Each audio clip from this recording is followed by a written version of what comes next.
Many cities and counties rate their bridges as poor, fair, or good. Pueblo does things a little bit differently. Yeah, the city assigns a number to each bridge, and the lower the number, the worse the condition. The two worst city-owned bridges are the Union Avenue Bridge near downtown and the La Crosse Bridge, which is near Confluence Park.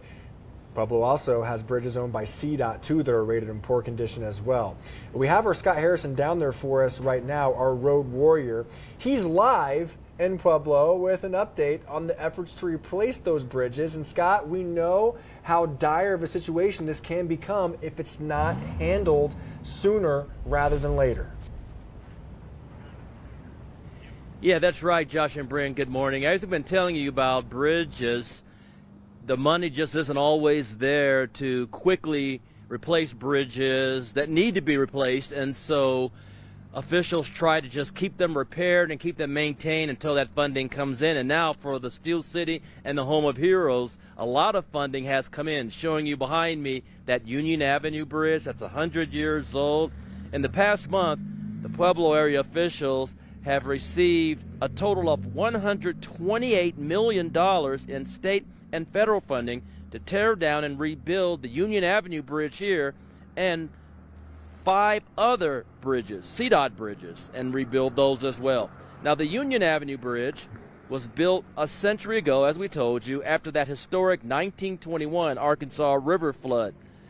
It currently has weight restrictions for traffic to give it a little bit more protection.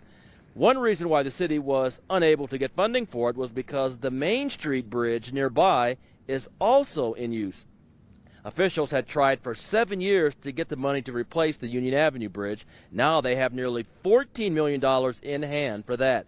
Meanwhile, the bridges at the East Highway 50 and I-25 interchange will get the rest of that funding. That project starts this winter and will take 2.5 years to finish. But by the time those projects are finished, there will be other bridges needing replacement. Is it realistic to expect that a city is never going to have a bridge in poor condition? That's a difficult question. Ultimately, the replacement of those bridges over time is something that we're monitoring to make sure that we have plans in place to get those bridges taken care of before they become safety issues. Now, the only bridge that hasn't received funding yet is the La Crosse Bridge. It was formerly part of Highway 227 until the city assumed responsibility for it years ago. It crosses bottomland where the Arkansas River and Fountain Creek meet. The reason for its low rating is that high water events have critically scoured or weakened the bridge supports. And during those periods, officials have to occasionally close the bridge as a safety precaution. But Pueblo's Public Works Director, who we just heard from there, insists that the La Crosse Bridge and especially the Union Avenue Bridge here behind me are safe to drive on because in the case of Union particularly, the city has spent around $100,000 over the last couple of years just doing repairs to maintain that bridge until replacement funding could come in. And now it is finally here. We don't know what the schedule is yet for construction of this new bridge, but we'll let you know once we find out.